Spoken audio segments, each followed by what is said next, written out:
Investment in securities market are subject to market risks. Read all the related documents carefully before investing.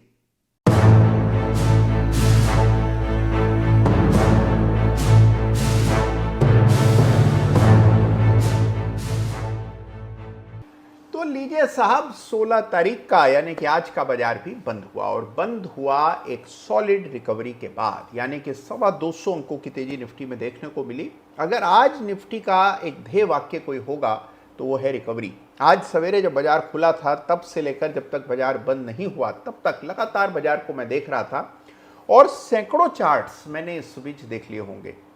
Nifty में small cap index में, mid cap index में जो recovery और strength देखने को मिल रही है ये वाकई में इंपॉर्टेंट है और इसकी ओर हमें ध्यान जरूर देना चाहिए। देखिए, बाजार ऊपर नीचे होकर के ही चलते हैं, बाजार अस्थिरता के वातावरण में ही फलते फूलते और पनपते हैं, ये बात याद रखिएगा।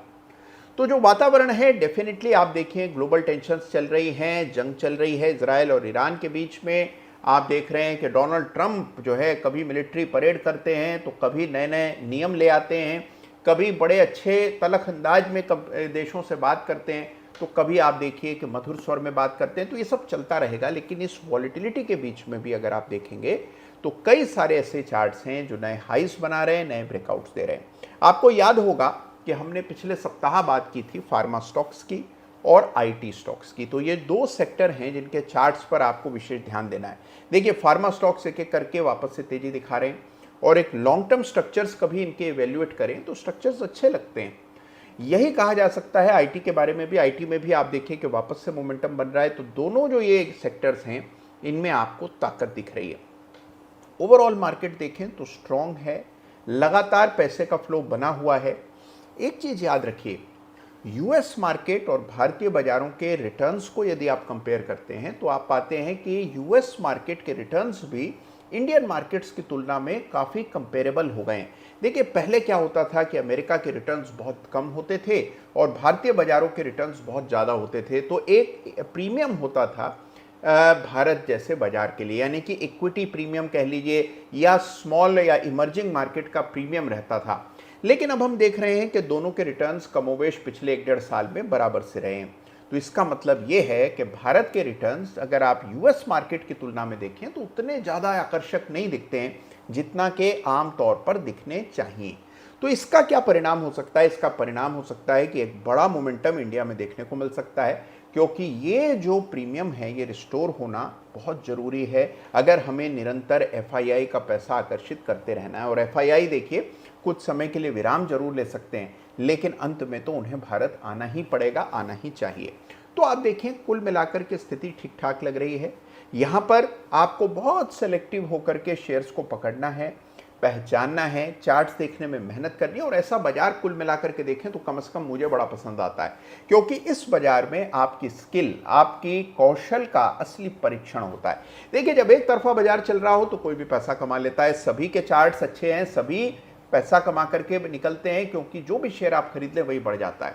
लेकिन ये जो मार्केट है यहाँ पर स्किल, आपकी कौशल, आपका अनुभव, इन सब चीज़ों का परीक्षण होगा। तो आपको भी मेहनत करनी होगी, चार्ट्स देखने होंगे और मेहनत करनी होगी बाजार के खुलने से पहले, यानी कि एक दिन पहले। इसीलिए ये कार्यक्रम मैंने शुरू किया है जिसका नाम है कल का बाजार मौके हजार। मौके बहुत हैं, मौकों का अभाव नहीं है और ना कभी होगा। आपको केवल आज मेहनत करनी है। थोड़े चार्ट्स देखिए, निरंतर एक सूची बना करके रखिए। देखिए, एक आपको बहुत अच्छा आइडिया देता हूं। एक लिस्ट बनाइए जिसको आप अपना ऑब्जर्वेशन यूनिवर्स मानते हैं कि ये लिस्ट तो आपको रोज देखनी है। कोशिश कीजिए कि हर दिन उसमें 10-15 शेयर्स नए ऐड करते जाएं। यानी मान लीजिए आपकी सूची में अभी 50 शेयर्स हैं तो उसमें 10 का इजाफा कर दें। अगले दिन 60 देखें, फिर 65, फिर 70, इस तरह 5-5, 10-10 की खेप में लगातार अपनी सूची में वृद्धि करते जाएं। नए नए चार्ट्स देखेंगे तो नए नए आपके इनकाउंटर्स होंगे, नए नए चार्ट से नए कॉन्सेप्ट्स आपको दिखने लगेंगे। तो इंपॉर्टेंट है कि अपने दायरे को बढ़ाया जाए और दायरा बढ़ा करके ट्रेड करेंगे, एनालिसिस करेंगे तो निश्चित रूप से आप देखेंगे अगले दिन के लिए शानदार मौके दिखेंगे। एक बात और आपको यहाँ बताता हूँ कि आमतौर पर देखिए बाजार में अगर आप पूरे बाजार के समय को, यानी कि 9 बजे से लेकर 3:30 बजे के समय को 3 खेप में बांट दें, 3 हिस्सों में बांट दें, तो एक 9:15 बजे से 10:30 का समय होता है, एक 10:30 बजे से 2 बजे का समय है और एक 2 बजे से 3:30 बजे बाजार के बंद होने तक का समय है। तो इसको 3 पीरियड्स में डिवाइड कर दें। आमतौर पर जब आप 9:15 बजे से 10:30 के पीरियड में एक्टिव होते हैं तो उस समय दूसरी तरह से बाजार को देखना होता है, क्योंकि नए नए ब्रेकआउट्स हो रहे होते हैं। उनमें से काफ़ी ब्रेकआउट टिकते नहीं हैं, तो वो ब्रेकआउट्स जो हैं उतने विश्वसनीय नहीं होते हैं। जो ब्रेकआउट बाजार के लल के पीरियड में यानी कि मध्य के पीरियड में बनते हैं, उन ब्रेकआउट्स पर विशेष ध्यान दीजिए।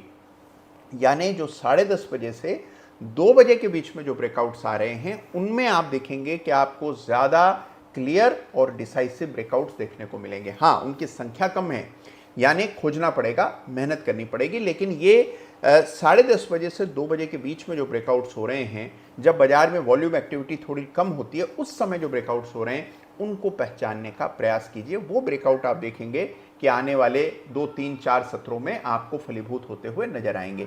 तो थोड़ा सा टेक्टिकली ट्रेड करना है, लेकिन इस बाजार में भी अवसरों का कोई अभाव नहीं है, प्रोवाइडेड आप सही तरह से सही दिशा में मेहनत कर रहे हैं।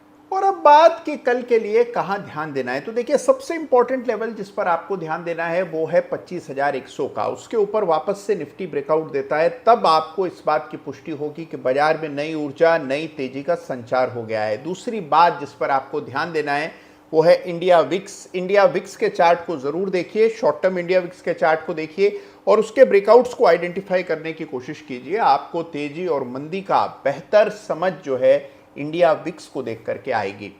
तीसरी बात जिस पर आपको कल के लिए ध्यान देना है वो है सही सेक्टर। और सेक्टर्स कौन से हैं? देखिए, एक तो तेल गैस में जबरदस्त तेजी है, वहां पर ध्यान दीजिए। सबसे इंपॉर्टेंट सेक्टर कल के लिए होगा एनबीएफसीज। तो एनबीएफसीज को जरूर देखते हुए चलिए। आप देखिए किस तरह का ब्रेकआउट सारे ही सेक्टर्स में आता हुआ दिखा, लगातार आउट परफॉर्मेंस दिख रही है। बाजार से जुड़ी जितने स्टॉक्स हैं उन पर फोकस कीजिए। हमने देखा है बीएससी, सीडीएसएल, कैम्स, इनमें लगातार तेजी बनी हुई है, तो इस स्पेस पर भी जरूर ध्यान दीजिएगा। और फार्मा और आईटी तो हैं ही, तो इन स्पेसेस पर ध्यान दीजिए, क्योंकि कल भी मौके तो 1000 होंगे, आपको केवल कुछ मुट्ठी भर मौके चाहिए। ख्याल रखिएगा अपना। धन्यवाद।